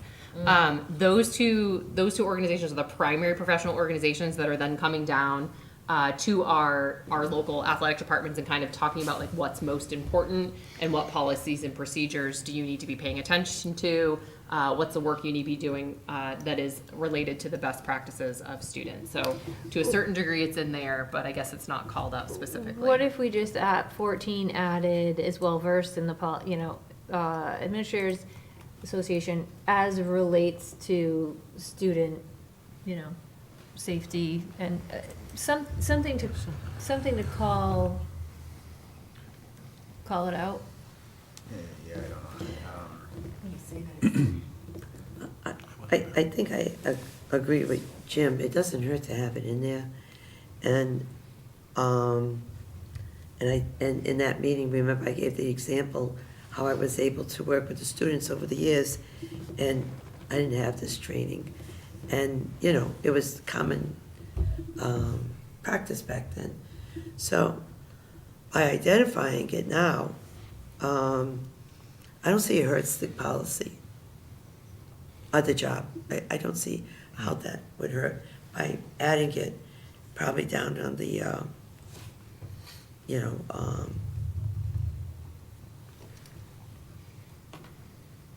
I think we were housing these specifically. qualifications.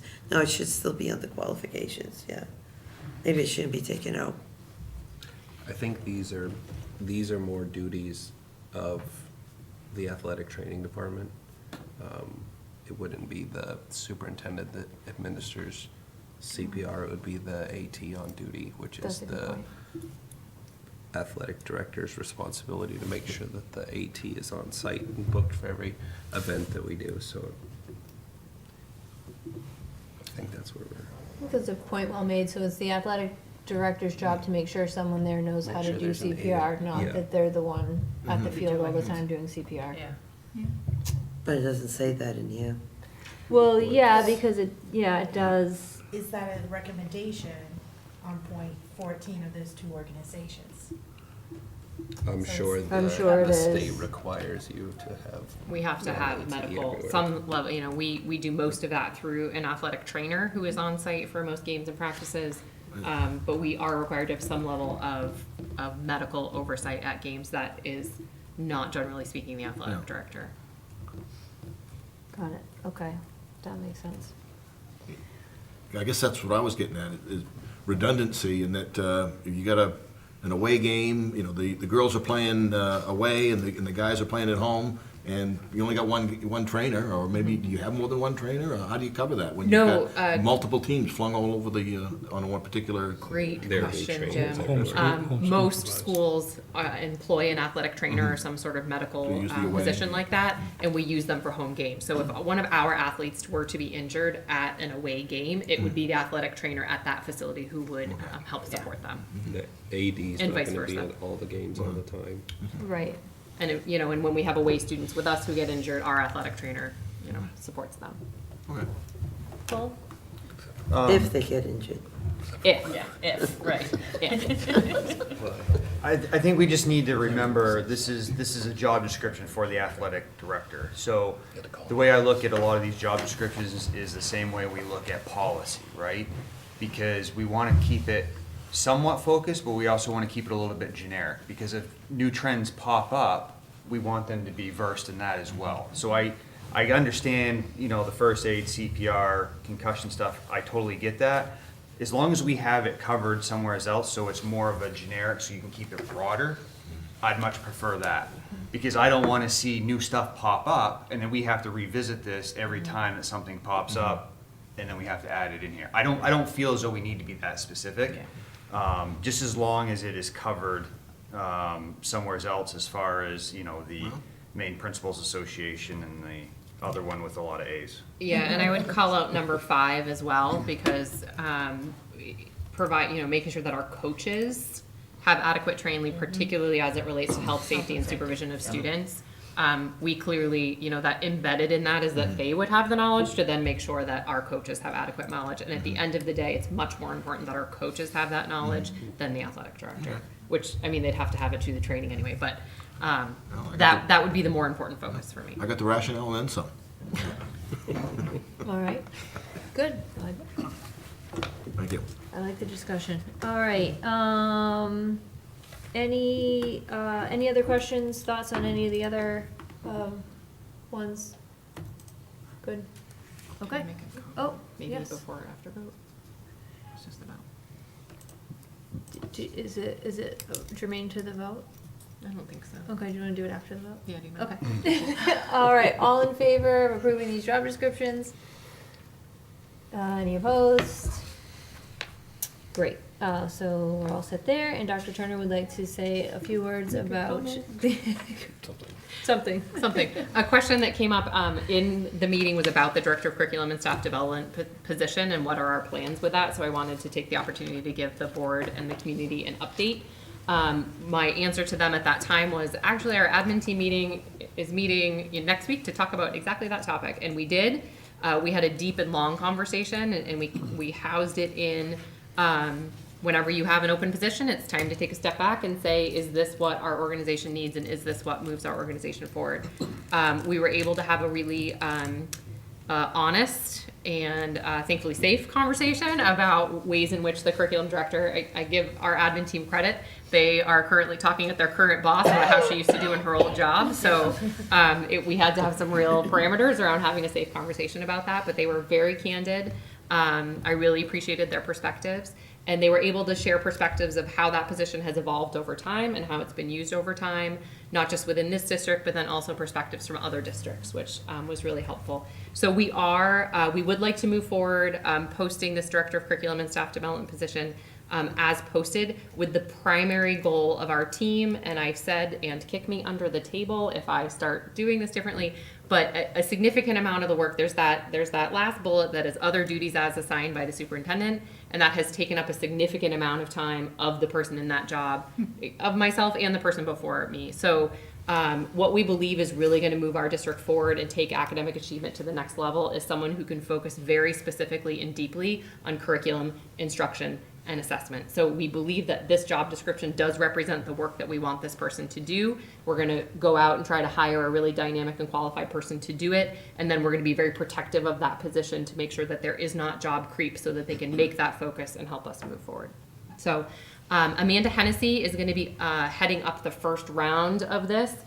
Being that I'm so involved in curriculum instruction in the state, I thought it was really important that I kind of take a step back for the first, reviewing of applications in the first round of interviews. So Amanda has agreed to coordinate that. So we'll be reaching out soon if any members of the board are interested in being in any of those interview committees or application review. We would love to have you. Please email Amanda if you're interested, and we're going to send it out to staff and the community as well.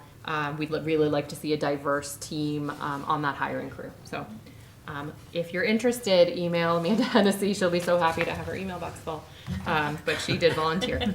So, we're looking forward to that. Thank you. Thank you.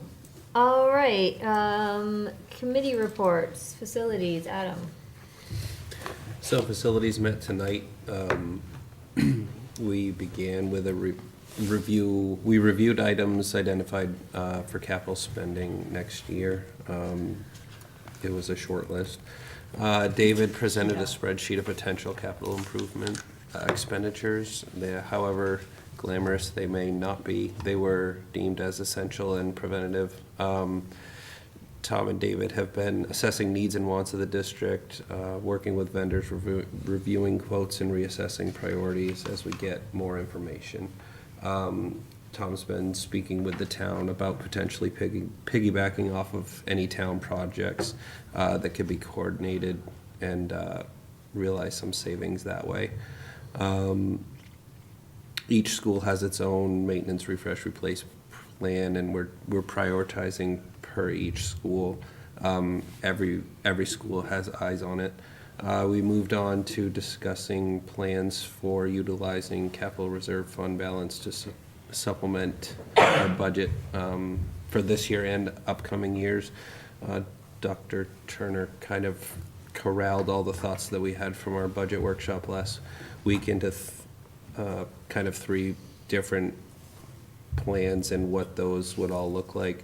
We voted to move $500,000 from the capital reserve towards the operating budget. To recommend that we do that. To recommend to finance to do that.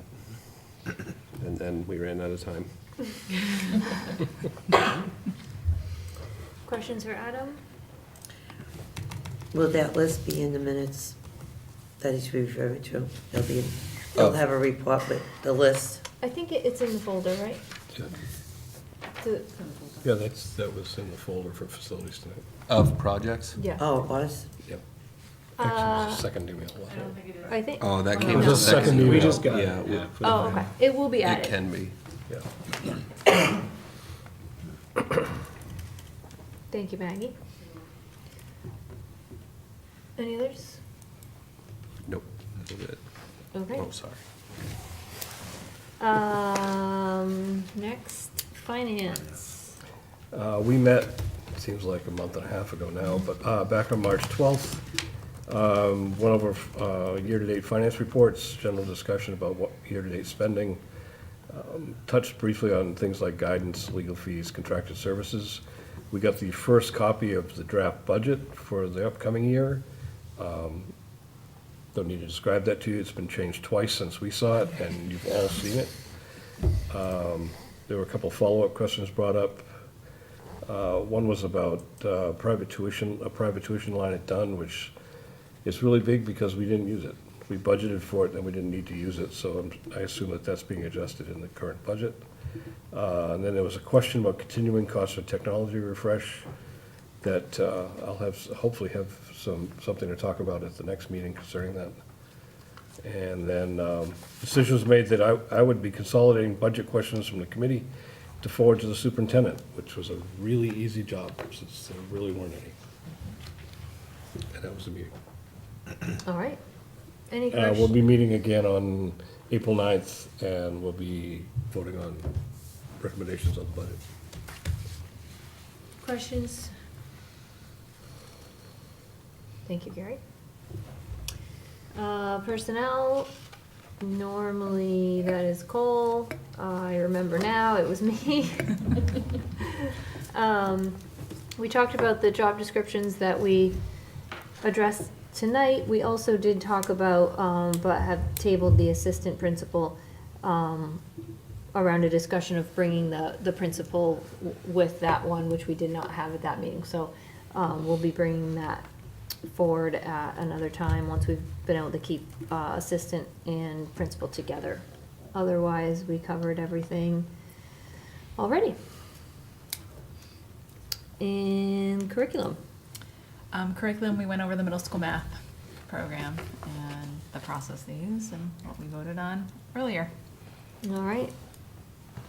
Policy. Yeah, we worked on the policies that we heard about earlier in the meeting, but also we reviewed policy GCFB, recruiting and hiring of administrative staff, just because it was under the regular review. We looked at it, looked good. We didn't change it, so we didn't bring it forward.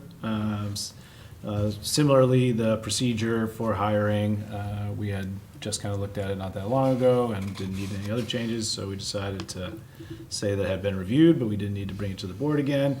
And we also looked at BCB conflicts of interest. Again, just under regular review, and everybody felt it was working fine, so we recommended no changes.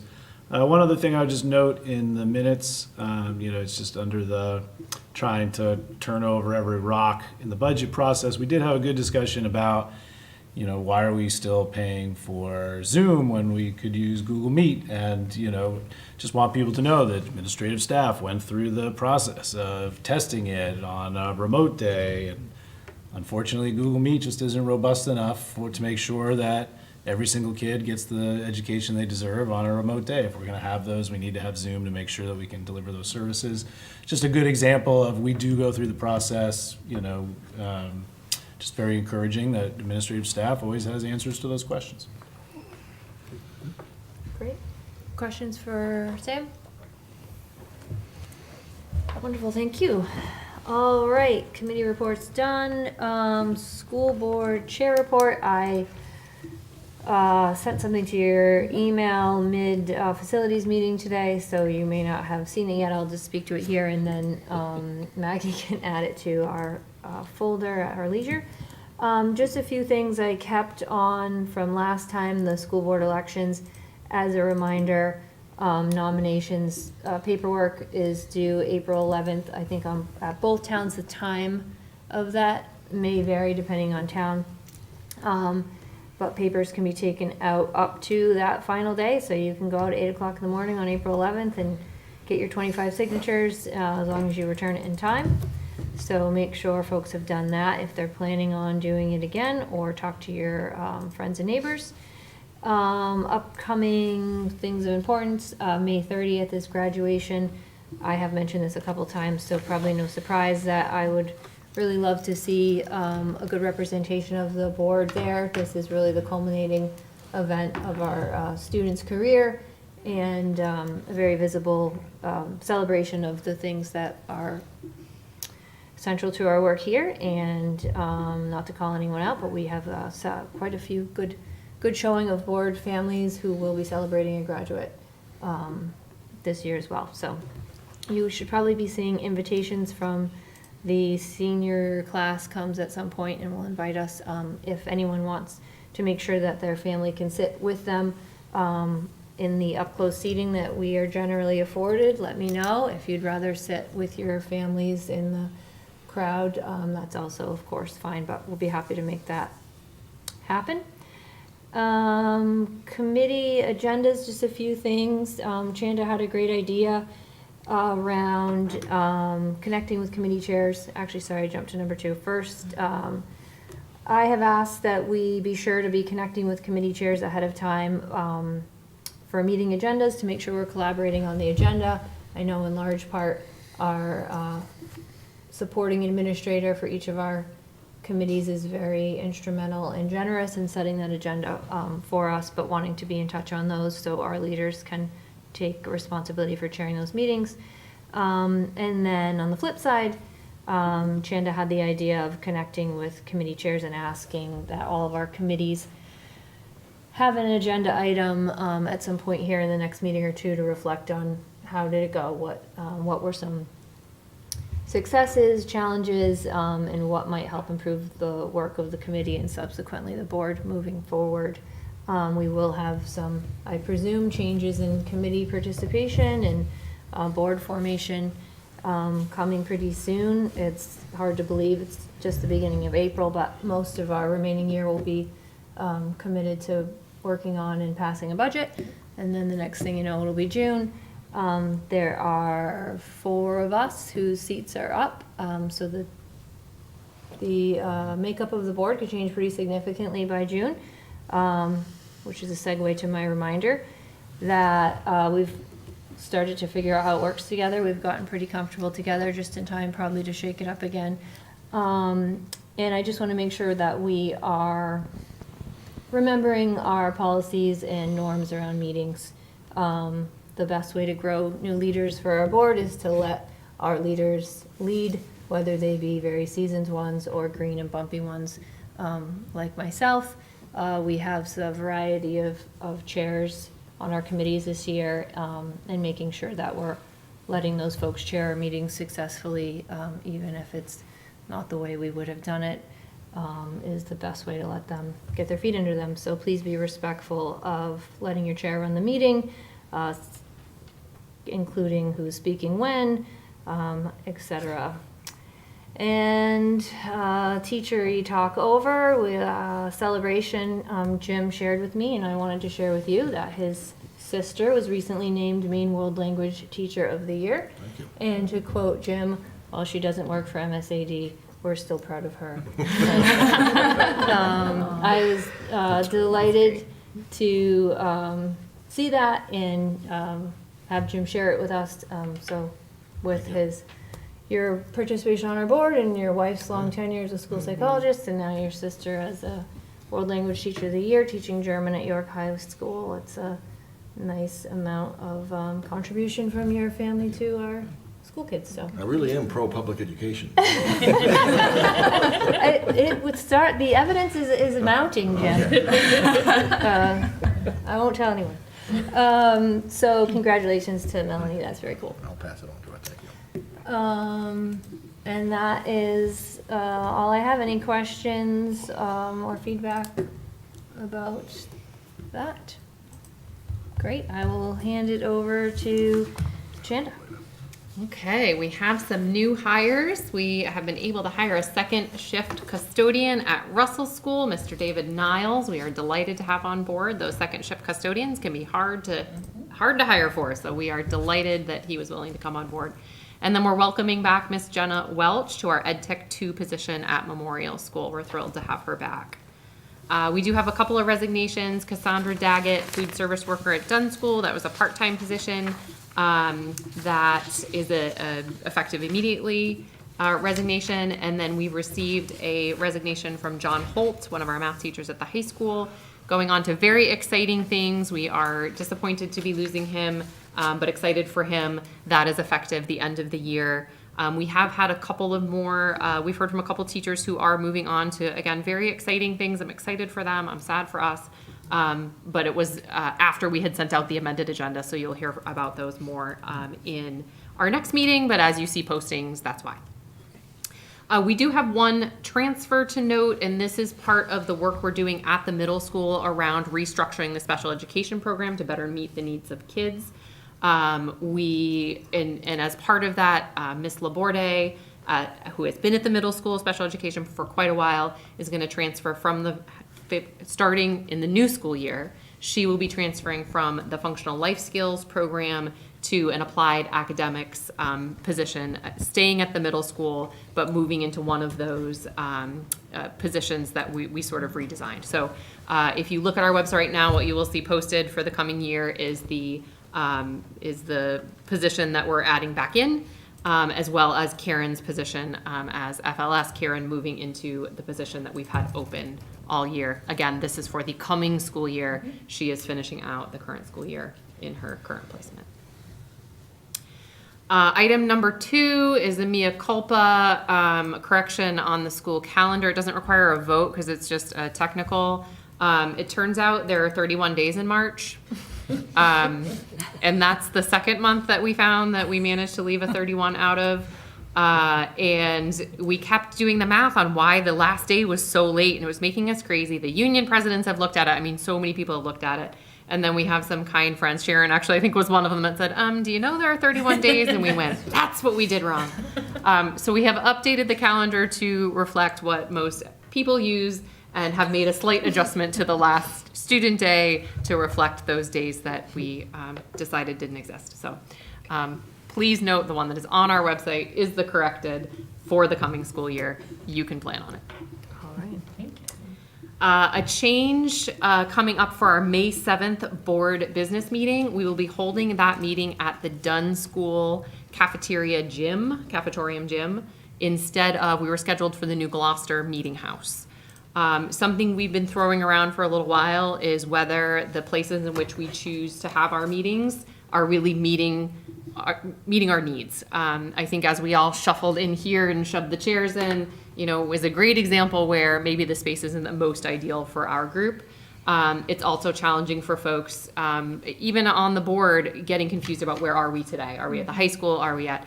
And so along with, sort of a proposal coming out of the town, as you know, there was, adding on some staffing to do the filming and the broadcasting and the streaming.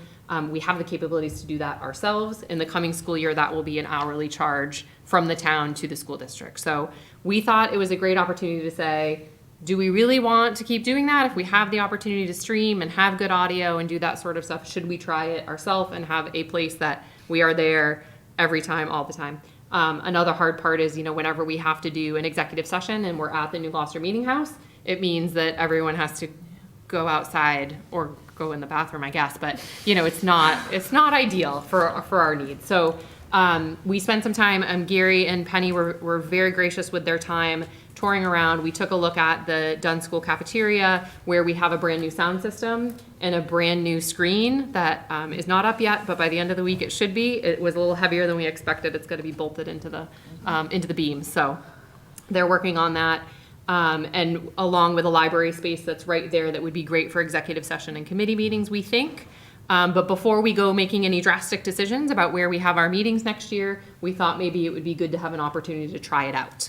And we didn't want to do that in June when we have our retirees. So we thought May is it. So May 7th, please mark your calendars. That was scheduled for the New Gloucester Meeting House. We will be having it at the Dunn School cafetorium gym instead. And the facilities committee that is traditionally before will be in the library at Dunn School. Those have been changed on our website. So if you go look at our website, you will see those updated locations. But we are excited to try out Dunn School and get some feedback from all of you about what worked about it and what didn't. And we'll make some decisions about next year from there. Yeah, I think it'll be a nice opportunity to spend some time in a school that doesn't get as much, we're in the high school quite a bit. There's buildings that get a lot of attention, and they also have adult size furniture in their library. So Very important. Yeah. that, And it's fairly central to the district, yeah. Yeah. As So I said, we'll we'll give it a try. I wanted to give you a quick update on health insurance because we did receive some additional communication from our health insurance company. They have confirmed that increases will be somewhere between 3 and 14%. So 3 will be the lowest. It's better than 17, so I'll take it. We did budget for 12. So our feeling at this time, you know, again, there's a lot of space here. Our feeling at this time is if it comes in at 13 or 14, we probably will be okay without having to make an adjustment to what we've put forward. If it comes in less than the 12, then we would put forward we would ask to lower the amount. That is probably going to require a motion by the board, so that's why I wanted to give you the heads up. Normally, we get that rate around April 1st. You'll notice it's the 2nd. As part of that letter, they let us know that we would not have that number until around April 11th. Unfortunately, that takes us after the Finance Committee will have made a recommendation. And it's not really appropriate for us to make changes to what a Finance Committee recommendation is between the Finance Committee and the school board meeting. So we will move forward with the Finance Committee, assuming the 12%, and we will let the Finance Committee do their work. They will then make a recommendation to the board about what that budget number will be. I would then anticipate that when we arrive for that meeting on the 16th, that if that number is lower, one of the first things we will be doing is probably making a motion for a new number based on that updated health insurance. So I just didn't want that to kind of throw people because that's not the norm for us, and usually we know earlier. So yeah, I don't know. I don't know if that's good news or bad news. It's just news. And then I have 2 other things that weren't on the agenda. I'll be so quick. We did chat with the town council last night. Penny and Gary were kind enough to come along with me. They had their meeting on their budget and they invited us to be there. It was a great opportunity to walk the town council through our process. We shared our website. We showed them where everything was available. They asked a couple of questions. I was probably a little vaguer than I should have been, but I just kept saying, that is a fantastic question. And if you click on the video for this meeting, that's where we answered that question. So it was a great opportunity to talk to a very big crowd and to their public who watch to tell them about our process and our resources that are available. So I'm hoping that maybe leads to a few more people checking out our materials before the end. I would also piggyback to say I think Dr. Turner is being conservative and understating it a bit. When she was asked to give an estimate or a number on our budget, she obviously did not have one because the board has not approved a number, and that was, not a useful position to put her in. So she very kindly and appropriately directed people back to our process. I think there continues to be a little bit of tie-up between our budget and the town budget. They're separate.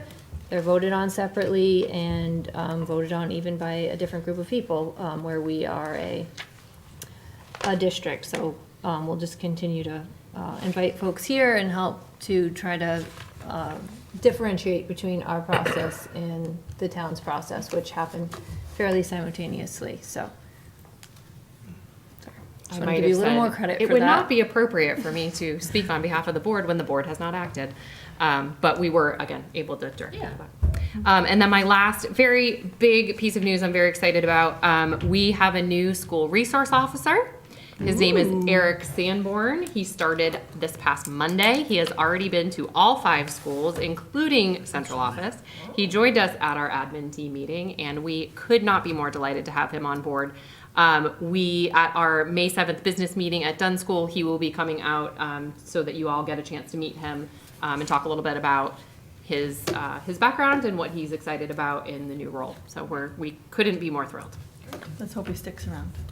We're very hopeful that that's going to be the case. And that's all I have. Okay. Questions for Dr. Turner about any of those things?